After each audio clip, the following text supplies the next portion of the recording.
Hola, soy Raúl Jeremías Soriano Gómez y te invito a escuchar esta explicación. Domingo 10 de enero del 2016. Lecturas del bautismo del Señor.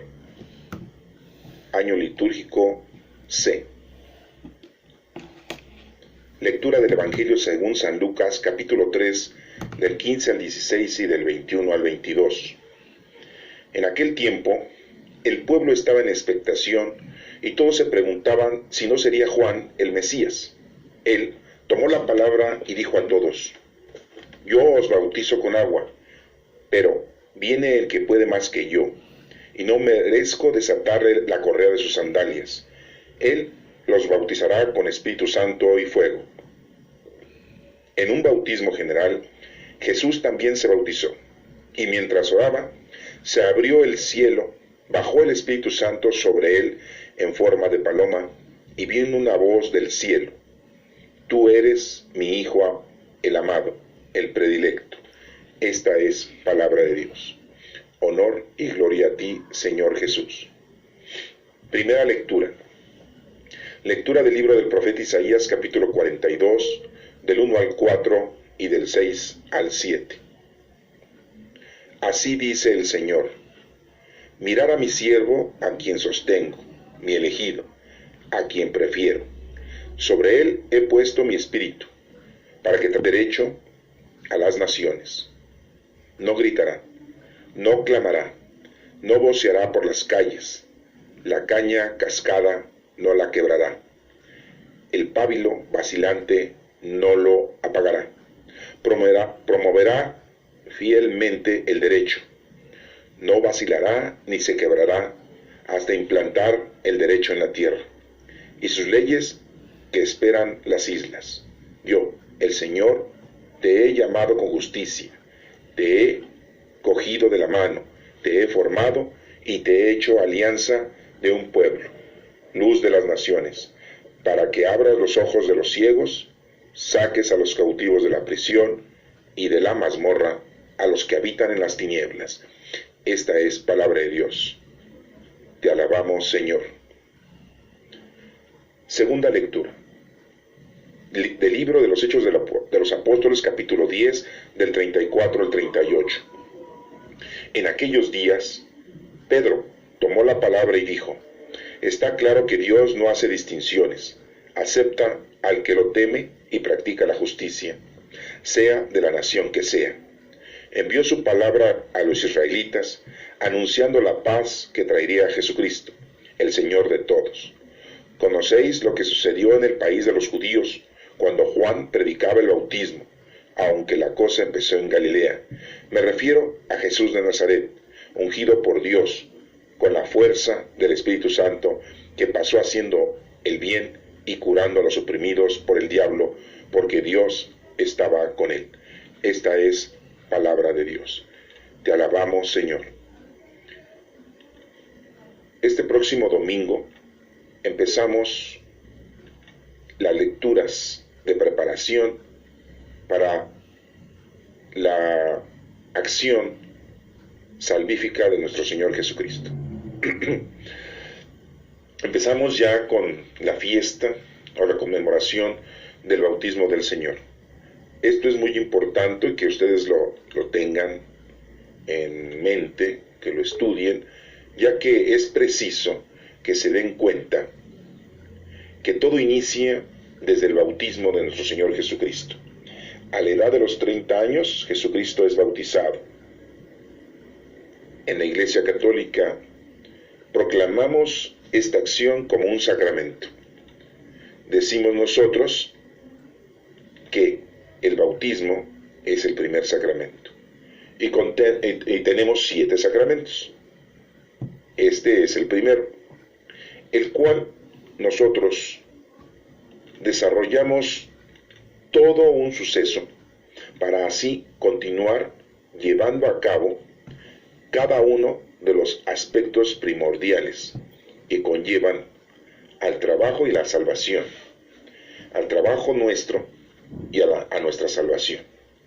Es muy importante entonces que tomemos en cuenta que el bautismo es el inicio. Después viene la confirmación, después viene la reconciliación, la comunión, viene la unción, la orden sacerdotal y el matrimonio. Comenzamos con el bautismo. El bautismo es una acción divina. Se unge el ser humano, se unge la creación de nuestro Padre Dios. En este momento nosotros nos damos cuenta que nuestro Señor Jesucristo nos pone en ejemplo, en acción, el sacramento del bautismo. Él es bautizado como un hombre, como un ser humano. ¿Qué recibimos en el bautismo? En el bautismo nosotros recibimos al Espíritu Santo. Recibimos la gracia santificante. Recibimos el don de ser hijos de Dios y herederos de la gloria. Y se nos perdona el pecado original, que tiene su origen. El origen es desde la creación del ser humano, Adán y Eva. Adán como representante de todo el género humano, Eva como la representante de toda la vida de los seres humanos, ya que sabemos que la mujer es la que lleva durante un determinado tiempo en su vientre la vida de un próximo ser humano que nace a la vida, y que nosotros vemos que desde la concepción ya hay vida de un ser humano en el vientre de la mujer. Eva es la madre de toda la vida, de toda la creación.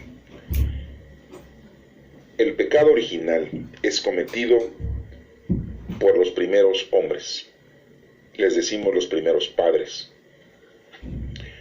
Dios les ha dado la información de que pueden tener todo tipo de acción y actividad en ese lugar llamado paraíso terrenal, en donde Dios los ha puesto a los dos. Tienen la flora y la fauna como su compañía, tienen la flora como su alimento, tienen toda la naturaleza como su casa. Dios los cuida, les da ángeles, como a cada uno tenemos el ángel de la guarda, para que sean protegidos y cuidados. Pero tienen ellos una libertad de decidir, de aceptar. El género humano, Adán y Eva, representando todo este género humano, se le da una información de no caer en la equivocación, de no caer en el error. Simbólicamente se menciona que pueden comer del árbol de la vida. La vida es Dios. Eso es lo que debemos nosotros siempre estar conectados, haber una sola comunicación, estar conectados con la vida, el árbol de la vida.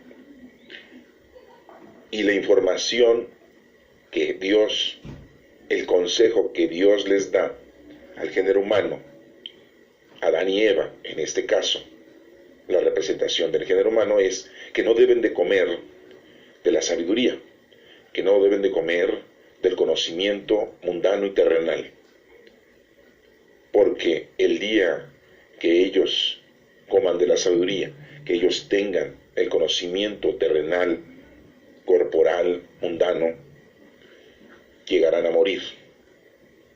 Es el conocimiento del bien y del mal. Solo deben de comer, solo debemos de estar conectados con Dios. Este suceso, todo este suceso simbólico, está en el libro, en los primeros capítulos del libro del Génesis, el primer libro de la Sagrada Escritura. Y vemos cómo la mujer, la madre de la vida, tiene el acercamiento hacia la sabiduría, hacia el conocimiento del bien y del mal. Es inducida por una fuerza ajena a ella, por un poder que ella no lo puede hacer a un lado por un espíritu, no lo menciona bíblicamente, que es el maligno, la maldad, la envidia, que tiene esa energía negativa con respecto a la energía, a la tranquilidad, a la paz que existe en el género humano representado por Adán y Eva. El maligno, ese espíritu maligno, hace que la mujer se conecte, tenga un acercamiento total con la sabiduría, con el conocimiento del bien y del mal. La mujer toma y forma parte de esa sabiduría, de ese conocimiento del bien y el mal. Es la que toma la iniciativa por inducción de esa energía negativa, mala, por ese espíritu maligno. Este suceso se explica de una forma simbólica en el libro del Génesis. La mujer, al tener sabiduría, tener conocimiento, interpreta, conoce, razona, entiende, piensa, discierne, ella sola, personal, sin la comunicación con la vida, sin la comunicación con Dios. Abandona plenamente la fuerza divina, se distancia, hace un alejamiento total con la fuerza divina, se aleja de Dios al tener sabiduría propia, razonamiento propio, entendimiento propio, conocimiento propio. La ciencia de Dios la hace a un lado. Comienza la ciencia de la humanidad, comienza la ciencia de todo el género humano, la sabiduría, el raciocinio, la interpretación. La mujer, la madre de la vida, conlleva esta instancia a su pareja, que es representada por el varón, a Adán. Y todo el género humano nace de una mujer. Y ya la mujer transmite desde el seno materno a ese nuevo ser todo este conocimiento, toda esta sabiduría, toda esta fuerza de la cual la mujer ha caído, se ha retirado de la presencia del Señor. Esa desobediencia se le llama el pecado original. Al desobedecer a nuestro Padre Dios Creador, pero no por culpa propia, sino porque fue inducida por una fuerza que estaba más allá de su entendimiento, de su raciocinio, y cae en la sabiduría. Simbólicamente se nos menciona en el libro del Génesis que come del árbol de la sabiduría un fruto. No nos menciona que sea una manzana, Come de un fruto, algo delicioso, porque es muy delicioso tener sabiduría propia, inteligencia, ciencia, conocimiento, raciocinio individual, personal, interpretación idónea del género humano. Es algo muy apreciado, y más en la actualidad lo podemos valorar sustancialmente. La mujer, al caer en la desobediencia, le invita a Adán, el hombre, en su totalidad, llega a tener la misma apreciación, la misma conducta, tener sabiduría propia y conocimiento propio.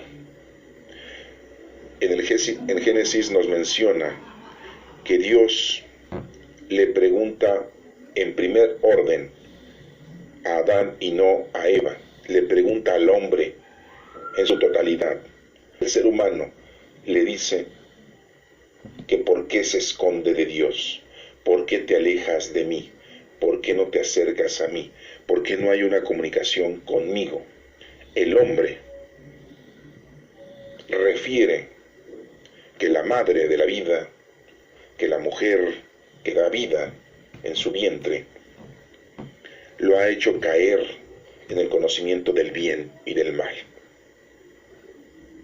Dios le pregunta a la mujer,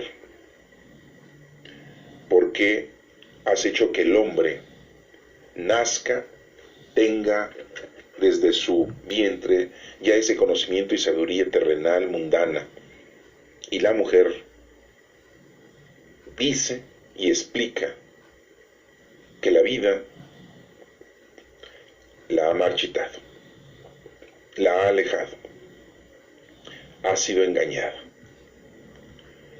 Dios sabe que el ser humano, su creación, por su propia fuerza, no cayó en el error y no llegó a la desobediencia por sí mismo, sino que fue inducida por una fuerza externa, que en este caso es la maldad, es el maligno, es el espíritu de la maldad, que en la Biblia, en el Génesis, se le dice que es el demonio. Dios les promete a Adán y a Eva que les va a mandar la salvación de lo que acaban de cometer por inducción. Les promete que en un tiempo determinado vendrá la salvación en ellos. Les promete el Salvador. Les promete que les va a mandar esa salvación. Y ya después vemos que esa salvación, ese Salvador, es Jesucristo, que llegó aproximadamente hace 2015, 2016 años, a este año que estamos, 2016 años, y para ese entonces Adán y Eva, representando al género humano, pasaron casi 3000 años para que llegara nuestro Señor Jesucristo a salvar al género humano. No iba a llegar a salvar a un hombre llamado Adán, ni tampoco a una mujer llamada Eva. Son la representación de toda la humanidad. Entonces vemos que en el bautismo se nos perdona ese pecado original que es la desobediencia. Nuestro Señor Jesucristo es bautizado en el río Jordán por su primo Juan el Bautista, que no era su apellido, le decían Bautista porque bautizaba. Juan, hijo de Zacarías y de Isabel, dos personajes que ya estaban ancianos, uno sacerdote y la mujer ya de avanzada edad, que fue visitada y fue acompañada por nuestra Santísima Madre los últimos 3 meses de su embarazo, Isabel, y cuando nace Juan el Bautista, ¿sí? 3 meses tenía ya María cuando nace Juan el Bautista. 3 meses tenía María de embarazada cuando nace Juan el Bautista. Juan, siendo que María e Isabel eran primas, pues Juan y Jesucristo, por lo tanto, iban a ser primos. Cuando Juan crece, vive en el desierto, empieza a predicar el bautismo, empieza a predicarle a la gente que se arrepienta, que se reconcilie con Dios, que haga a un lado esa sabiduría, ese entendimiento, ese raciocinio, ese conocimiento del bien y el mal terrenal, mundano, que nos lleva a la perdición. Que tengamos una comunicación y una unión, que sigamos comiendo del árbol de la vida, que es Dios. Y pide que se arrepientan y se reconcilien con Dios. Isabel y Zacarías ya no estaban presentes, era Juan hijo único y vivía en el desierto, vestía muy sencillamente y comía insectos, comía hierba, se alimentaba de una manera muy sencilla, muy humilde, aborrecía lo mundano y lo terrenal. Cuando Jesucristo llega a él, Juan el Bautista le dice que cómo es posible que él lo vaya a bautizar, sino que Jesucristo es el que nos tiene que bautizar con el Espíritu Santo.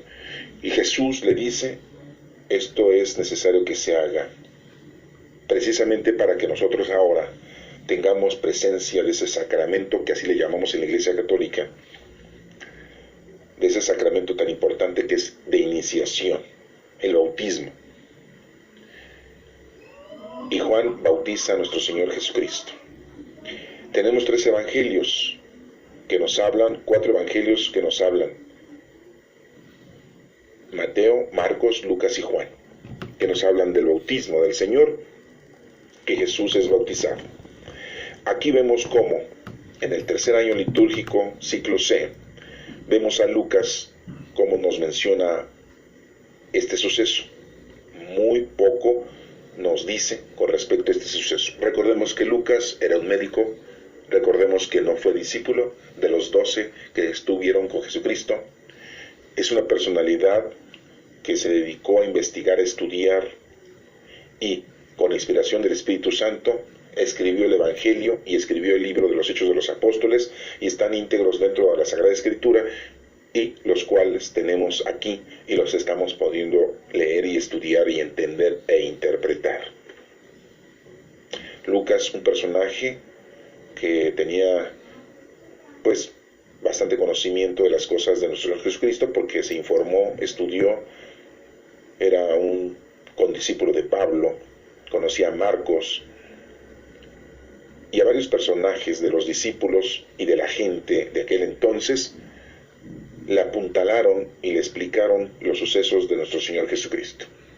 No sabemos si Lucas en algún determinado momento escuchó a Jesucristo en tantas prédicas que tuvo nuestro Señor Jesucristo, pero aquí tenemos un pequeño relato del sacramento del bautismo, el cual Lucas lo evoca de una manera distinta que los otros evangelistas.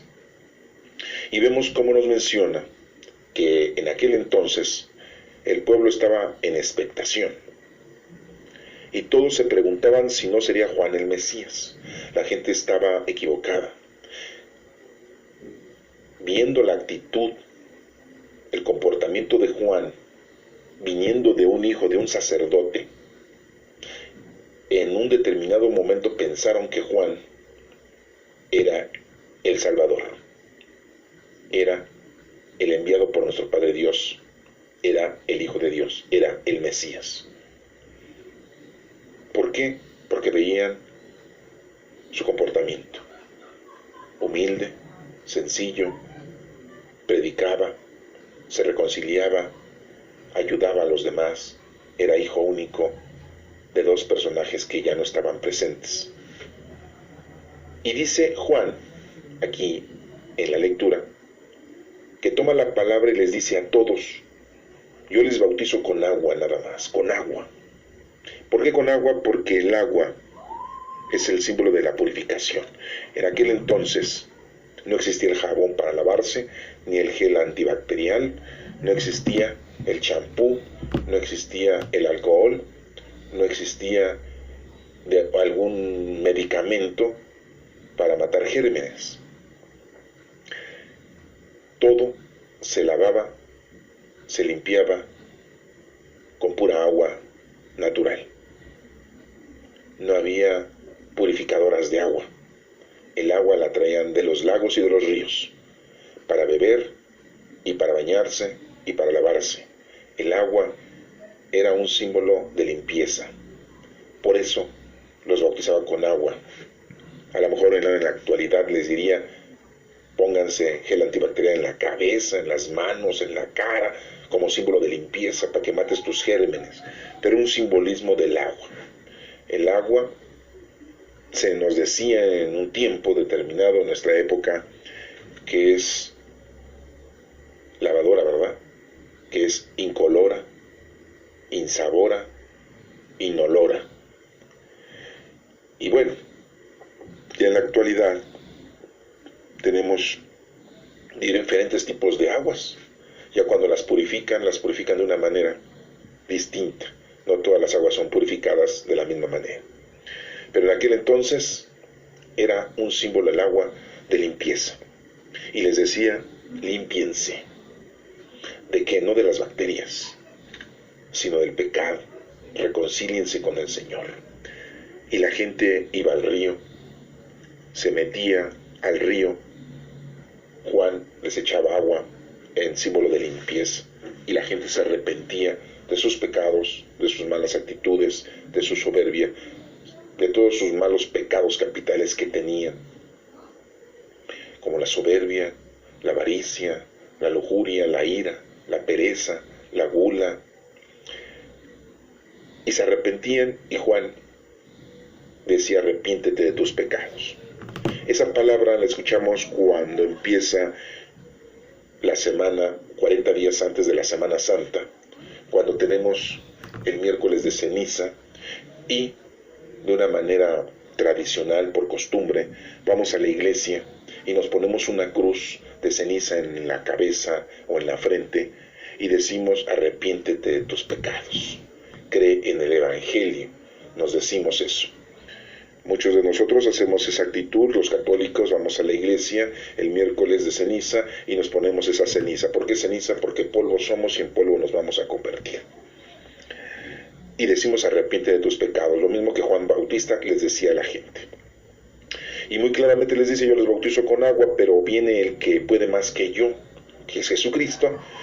Y dice: yo no merezco desatar la correa de sus sandalias. Pues no, nadie merece nada, porque nuestro Señor Jesucristo, después, o decir de alguna manera que es el Hijo de Dios, al final de cuentas es Dios. Dice: no merezco desatarle la correa de sus sandalias. Tan sencillo y tan humilde, tan sencillo y tan humildes debemos de ser también nosotros. Él los bautizará con el Espíritu Santo y fuego.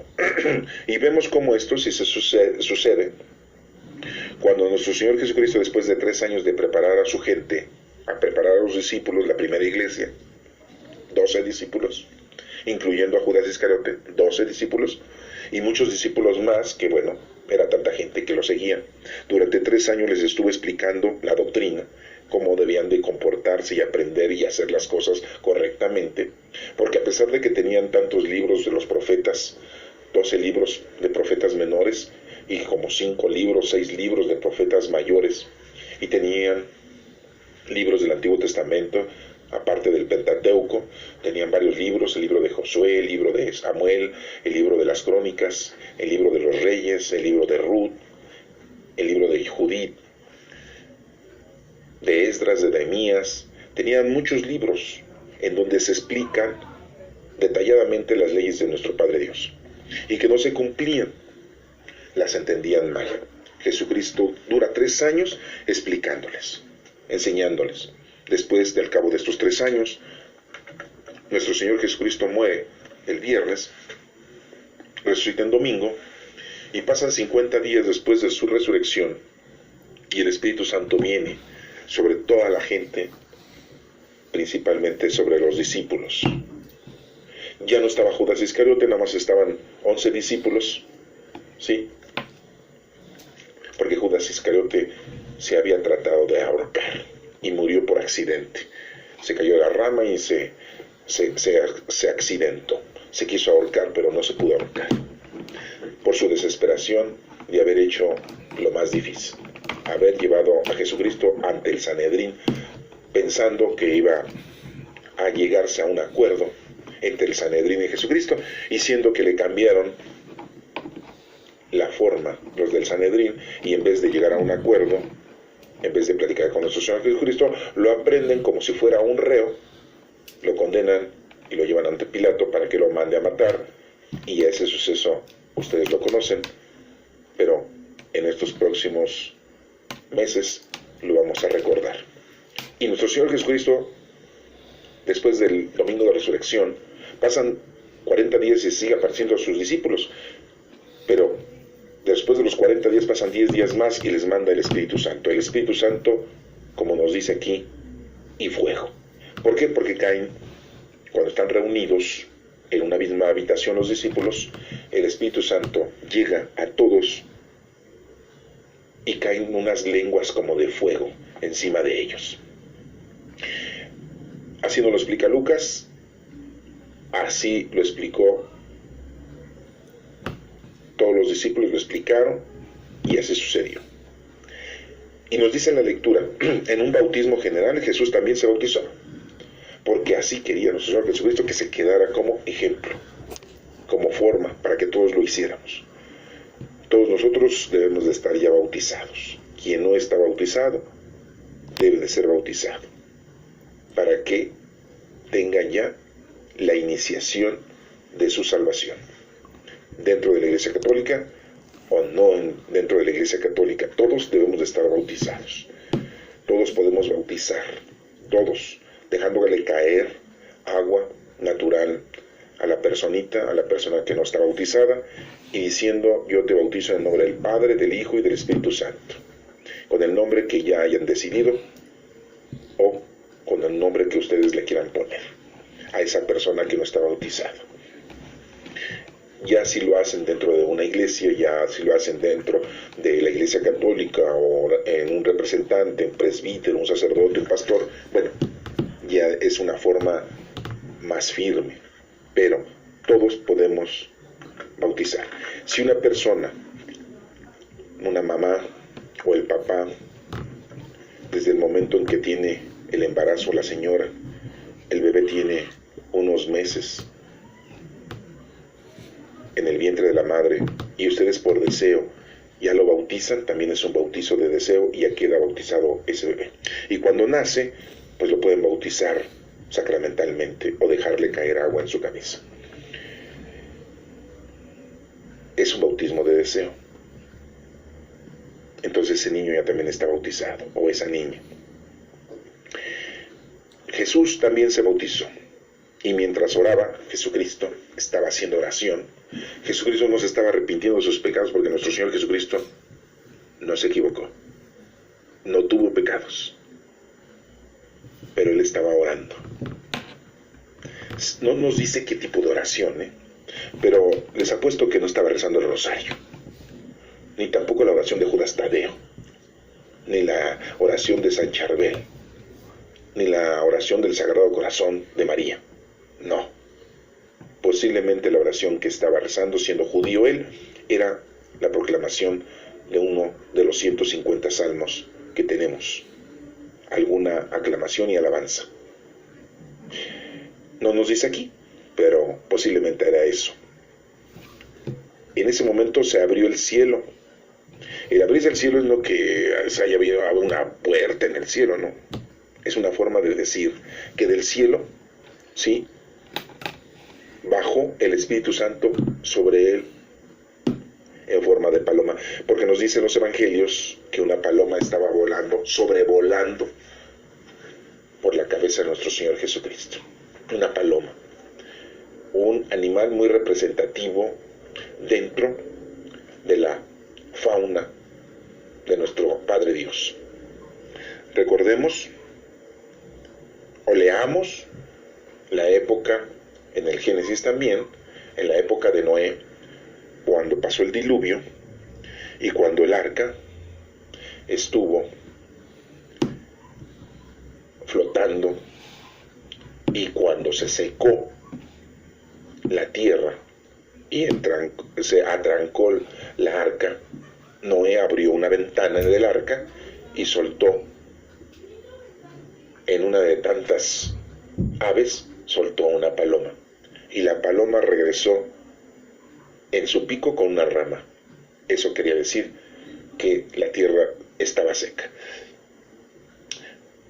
La paloma es un animal con un símbolo muy importante en la fauna de la creación de nuestro Padre Dios.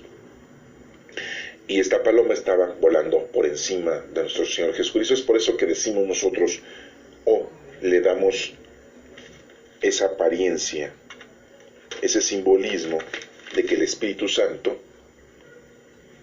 es una paloma, pero no es que las palomas sean el Espíritu Santo, es un simbolismo.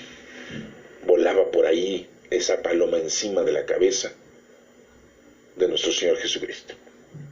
Me llamó mucho la atención en una ocasión cuando un papa, Juan Pablo II, estaba en su homilía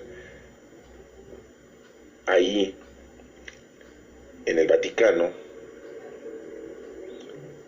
en el púlpito, como se pudiera decir, o en el ventanal, y cuando estaba él acabando de su homilía, una paloma estaba volando sobre su cabeza.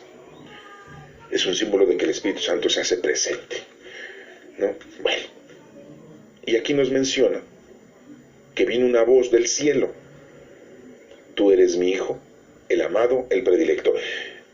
Me preguntarían ustedes en qué idioma habló nuestro Padre Dios. En arameo, en hebreo, en griego, ¿sí? En romano, en saduceo. ¿Con qué idioma hablaría nuestro Padre Dios que le entendieron? ¿Quién le entendió? Posiblemente los discípulos, pero quien sí escuchó eso fue nuestro Señor Jesucristo y Juan. Ellos sí lo entendieron. Se escuchó esa voz. Es una de las ocasiones que vemos cómo el sonido, la voz de Dios Padre se escucha en la tierra. Y bueno, muy claramente nuestro Padre Dios dice que Jesucristo es su Hijo.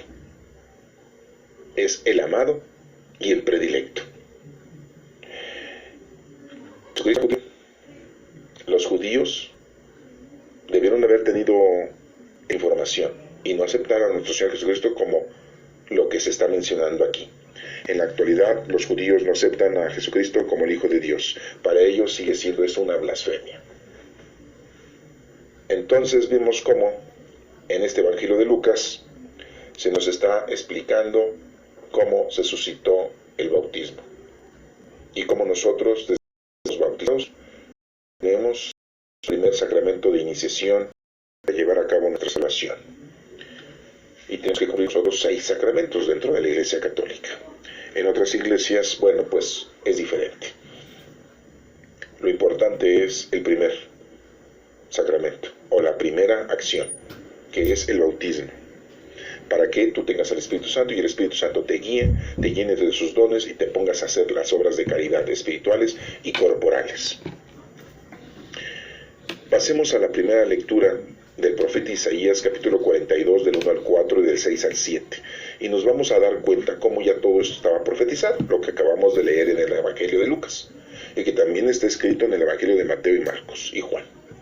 Pero veamos cómo en la primera lectura, en este profeta mayor, Isaías, nos menciona lo que acabamos de leer y entender. Así dice el Señor: mirad a mi siervo a quien sostengo, Jesucristo, su siervo, lo sostiene, sí, lo atiende, los ángeles lo cuidan, los ángeles lo protegen. Dice mi elegido, pues sí, ha sido su elegido, a quien prefiero, así lo dijo, cuando se abrió el cielo y se escuchó su voz. Se cumple esta profecía de Isaías en ese momento en que Jesucristo es bautizado. Sobre él he puesto mi espíritu, el Espíritu Santo bajó sobre nuestro Señor Jesucristo, y por eso empezó su predicación nuestro Señor Jesucristo a la edad de los 30 años, no antes, como vulgarmente se dice, que ya nuestro Señor Jesucristo antes de los 30 años, cuando era niño, cuando era joven, ya tenía acciones divinas, actitudes, hacía milagritos. Pura mentira, eso no puede ser posible. El Espíritu Santo llega a él se mantuvo bajo la autoridad de José y María. ¿Se acuerdan de aquella vez que se quedó en el templo hablando con los sacerdotes y que dijo que por qué lo buscaban? Pero se regresó con José y María a Nazaret en la caravana bajo la autoridad ¿de quién? De José y María, para que veamos que debemos estar bajo la autoridad de nuestros padres. Es muy importante eso, connotarlo y tenerlo en cuenta. Jesucristo, entonces, es el Hijo de Dios, así lo refiere el Evangelio, así lo refirió el profeta Isaías.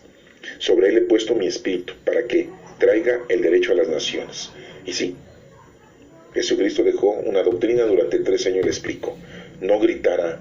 Jesucristo no enseñaba con gritos como lo enseñan los maestros en la actualidad, como lo enseñan los profesores, como lo enseñan los políticos, como lo enseña el papá y la mamá en una familia, a gritos. ¿sí? Anteriormente a golpes, decían, debe de entrar la educación, a golpes. ¿Cómo llegaron aquí los sacerdotes en América a evangelizar a los indios? Con castigos, con golpes, con latigazos. Así los querían evangelizar. Pobres indígenas de aquí, de este México. Y qué mala decisión de los presbíteros sacerdotes, de los frailes que llegaron aquí a educar de una manera errónea. ¿Quiénes eran los franciscanos? Los dominicos, los principales. Había de otros, pero bueno, esos eran la mayoría. Vinieron a castigar aquí para evangelizar, según ellos, para que les entrara a golpes la educación. Cristo no gritó, no clamará, no voceará por las calles, pues no iba a estar escandaloso. ¿Sí? Enseñaba de una manera sencilla, humilde, con parábolas, con mensajes, con ejemplos. La caña cascada no la quebrará. No venía a castigar, venía a ayudar, a curar enfermos. Curó a muchos enfermos, ayudó a mucha gente, resucitó a varios, a Lázaro, al hijo de Naín, y por ahí a algunos otros. ¿Sí? El pábilo vacilante no la pagará. Aquellas personas, como ese joven rico, que llegó a él y que le pidió ser o llegar a ser perfecto, y Jesucristo le dijo cuál era la forma que tenía para poder llegar a ser perfecto, y el joven rico no pudo vender todo lo que tenía, dárselo a los pobres y después seguir a Jesucristo. Ese pábilo no la pagó, le enseñó, lo hizo entender la palabra de Dios. Promoverá fielmente el derecho. Todos tenemos derecho a ser hijos de Dios y herederos de la gloria. No vacilará ni se quebrará hasta implantar el derecho en la tierra. La palabra de Dios existe. Los discípulos dejaron a otros, y esos a otros, hasta la actualidad, que hay millones y millones de discípulos, no solo en la Iglesia Católica, sino en muchas iglesias. Y sus leyes que esperan las islas, todos los confines de la tierra. Sus leyes se deben de propagar por todos lados, por todo el fin del mundo. Yo, el Señor, te he llamado con justicia, dice nuestro Padre Dios. Te he cogido de la mano, nuestro Padre Dios cogió de la mano a nuestro Señor Jesucristo, lo ayudó siempre, nos ayuda a nosotros también, nos ha llamado a cada uno de nosotros. Te he formado y te he hecho alianza de un pueblo. A nuestro Señor Jesucristo lo llamó y lo hizo alianza de un pueblo. Recordemos que no lo aceptaron los judíos, y la alianza se ha hecho extensa hacia todas las naciones, principalmente ahora a todos los paganos, a todos los que no son judíos, para que abra los ojos de los ciegos. Bueno, eso lo vimos, le devolvía la vista a los ciegos, pero no hablamos solamente de las cosas corporales, sino también a las personas que estaban ignorantes del conocimiento de las cosas de Dios. También los adoctrinó y les abrió los ojos a los 12 discípulos. A Pedro y a Andrés los dejó de ser pescadores de peces para hacerlos pescadores, pero de hombres. A Mateo lo retiró de estar cobrando impuestos de ese trabajo nefasto y lo puso a predicar. ¿Sí? Y así consecutivamente a todos los discípulos, a los 12 principalmente. Y te he hecho alianza de un pueblo, luz de las naciones, para que abras los ojos a los ciegos, saques a los cautivos de la prisión. No una prisión de rejas, sino una prisión de malas actitudes, de malas conductas. Al conocer la palabra de Dios, la doctrina, llegas a tener conocimiento de la verdad y de cómo resolver las situaciones críticas que te van pasando en la vida. Y de la mazmorra a los que habitan en las tinieblas. Si tú no conoces a Dios, estás en la oscuridad. No aprendes su palabra, estás en las tinieblas. Si tienes muchas equivocaciones en el mundo, pues es como si estuvieras caminando a ciegas. Y cuando conoces a Dios, tienes soluciones, tienes respuestas, tienes amor, tienes paz, tienes alegría, tienes satisfacción. Y logras llegar con felicidad hasta donde Dios dice que vas a vivir. Recuerda que no nos vamos a ir antes, ni nos vamos a ir después. Tenemos nuestro día, nuestra hora, nuestro minuto. Aunque vivas una vida sana, el día que te tengas que ir, te vas. Y aunque vivas una vida con muchas enfermedades, la enfermedad no te va a quitar la vida. Te vas a ir el día que te tengas que ir, estés enfermo o estés sano. Por lo tanto, lo que nos corresponde hacer es continuar con los dones del Espíritu Santo que recibiste en el bautismo y ponerte a trabajar con las obras de misericordia corporales y espirituales. Ahorita las vamos a recordar, las obras de misericordia, pero vamos a terminar con la tercera lectura. Lectura de los libros del libro de los Hechos de los Apóstoles, capítulo 10, del 34 al 38. ¿Qué nos dice Lucas en los Hechos de los Apóstoles? Porque este libro lo escribió Lucas también, igual que el Evangelio que acabamos de leer. En aquellos días, Pedro tomó la palabra y dijo, Simón Pedro, el pescador, el discípulo de nuestro Señor Jesucristo, está claro que Dios no hace distinciones. Pues no. La palabra de Dios llegó ya a todo el mundo. Anteriormente era quizá nada más al pueblo judío, a esas 12 tribus, a los 12 hijos de Jacob. Ahora la palabra de Dios es para todos. Acepta al que lo teme y practica la justicia. Hay que practicar la justicia. Hay que ser temerosos de las cosas de Dios.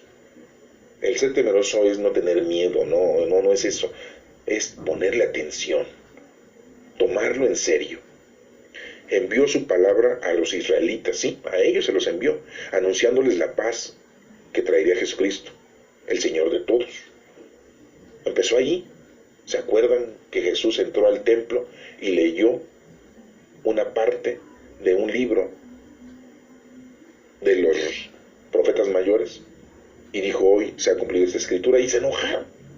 ¿Por qué? Porque se estaba cumpliendo lo de los profetas. Jesucristo era el cumplimiento de toda la palabra de los profetas. Conocéis lo que sucedió en el país de los judíos. Todos nosotros sabemos lo que le pasó a nuestro Señor Jesucristo cuando Juan predicaba el bautismo. Desde ahí empezó todo.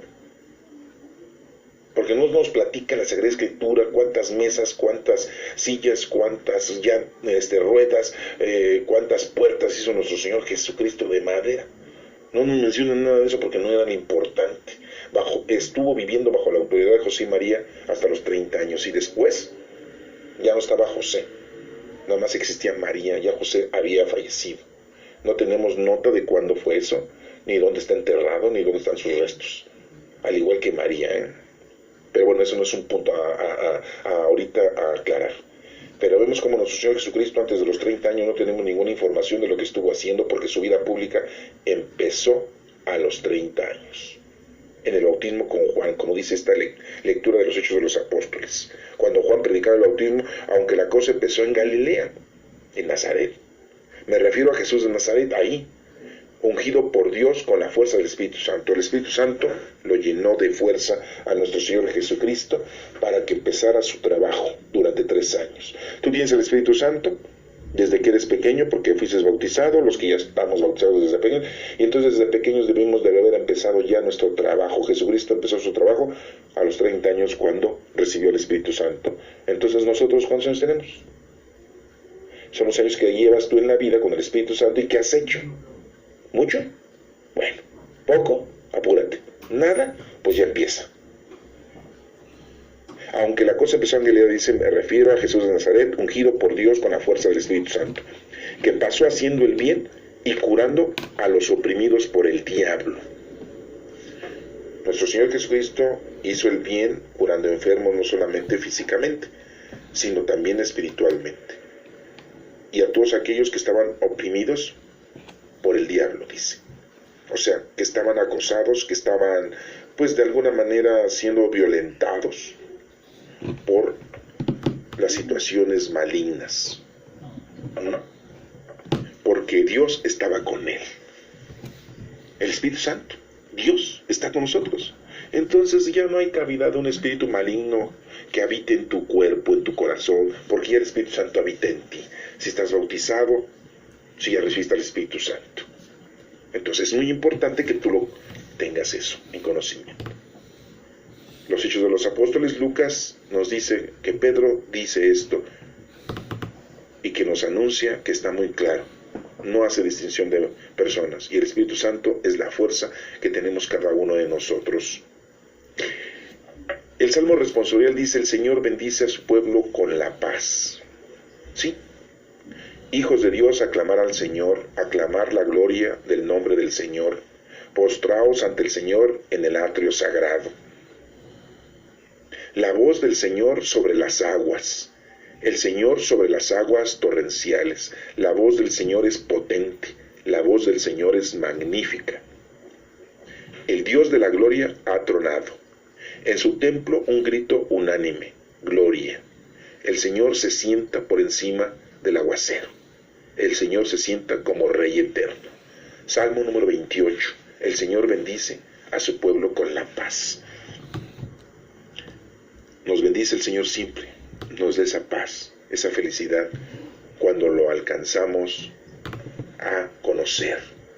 ¿Cuáles son las obras de misericordia a las que nos debemos remontar teniendo ya el Espíritu Santo para que nos pongamos a trabajar? Son 7, corporales o materiales. 1. A ver, pongan atención.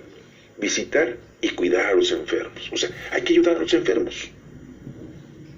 Visitarlos y cuidarlos. A los que tenemos en casa, a los que no tenemos en casa. Hay que visitarlos y cuidarlos. Esa es una obra. Ese es tu trabajo. Otra, dar de comer al hambriento. Sí, darle de comer, no solamente de una forma de alimento físico, ¿sí?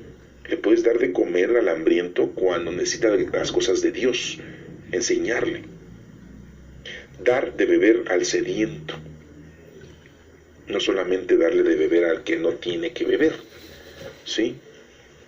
Ahorita le dirás, bueno, le voy a dar un refresco al indigente, le voy a dar una cerveza al que anda en la... No, darle de beber al sediento es al que tiene sed de Dios, sed de justicia, sed de paz, sed de tranquilidad. Dar posada al peregrino. Ayudar a aquellos que no tienen hogar, que no saben en dónde deben de estar. No encuentran dónde reposar su cabeza. Vestir al desnudo. El vestido. Gente que necesita ropa, vestido, pero vestirse también en el Señor, en el conocimiento, en las gracias, en la felicidad que nos lleva a nosotros y que hay que llevar a los demás también a que tengan esa felicidad, que se revistan del Señor. Redimir al cautivo. ¿Sí? Hay que rescatar a aquellos que están lejos del Señor. Hay que rescatarlos, hay que orientarlos. Nos menciona enterrar a los muertos. Es una obra de caridad. Hay que cumplir. A lo mejor no hay nadie que pueda enterrar a esa persona. Bueno, pues nosotros paguemos y llevemos para enterrar a esa persona. Que se concluya esa persona para que ya haya terminado y su cuerpo esté reposando en un lugar determinado. Enterrar a los muertos no solamente es algo físico, sino también algo espiritual. Enterrarlos. Ponerlos en un lugar apropiado. Acuérdense que estamos muertos cuando no conocemos a Dios. Y un lugar apropiado es darles el conocimiento, darles los instrumentos para que conozcan a Dios. Esos son 7 obras de misericordia corporales. Ahora, las 7 obras de misericordia espirituales. La primera, enseñar al que no sabe. Hay que enseñar al que no sabe de las cosas del Señor. No al que no sabe leer y escribir, no. Al que no sabe las cosas de Dios, la doctrina. ¿Cuántos libros tenemos en el Antiguo Testamento? 46. En el Nuevo, 27. Son 73 libros. Tenemos 4 evangelios. Tenemos el Pentateuco, que son 5 libros. Tenemos los libros, 21 cartas en el Nuevo Testamento, didácticas. Tenemos un libro profético, el Apocalipsis. El número 2, dar buen consejo al que lo necesita. Un buen consejo es con referencia a las cosas de Dios, no con referencia a nuestra. Entonces necesitas tener conocimiento de Dios para dar un buen consejo. 3, corregir al que se equivoca. Al que se equivoca, corregirlo. ¿Cuántas mujeres se equivocan y quieren abortar? ¿Cuántas personas se cambian de iglesia, de credo, o dejan de creer en Dios? ¿Cuántas personas cometen errores, pecados en contra de nuestro Padre Dios? Recuerden que un pecado es una acción en contra de Dios. Perdonar las injurias. Hay que perdonar. Perdonar a los que nos ofenden. Esa es una obra de misericordia. Hay que consolar al triste. No al triste porque no tiene dinero, porque no fue a una fiesta, porque no está bailando, no. Consolar al triste es al que está afligido por las cosas que le están pasando en el mundo, porque está lejos de las cosas de Dios y por lo tanto, pues está sufriendo. Hay que consolarlo. 6. Sufrir con paciencia los defectos de los demás. Hay que tenerles consideración a todas aquellas personas que tienen defectos físicos, que tienen deficiencia en alguno de sus 5 sentidos. Número 7. Rogar a Dios por los vivos y los difuntos. Hacer oración por los vivos y los difuntos, los que ya se fueron. Esto es muy importante, son las 7 obras corporales y espirituales. Este próximo domingo empezamos el bautismo. El bautismo no es un sacramento X, no. Es el primer sacramento de iniciación. Damos inicio. Y lo primero es el Espíritu Santo. Y ya lo tenemos cada uno de nosotros y tenemos sus dones. ¿Qué don tienes tú? Ese es el que debes de ponerlo a trabajar. Es muy distinto al don que tiene otro. Por lo tanto, tú ponte a trabajar con tu don que tienes. Próximo domingo, bautismo del Señor. Próximo domingo, acción de tu bautismo que recibiste desde que fuiste niño y que ya cuántos años tienes y que pues tienes que ponerte a laborar en las cosas del Señor. Que Dios nos bendiga.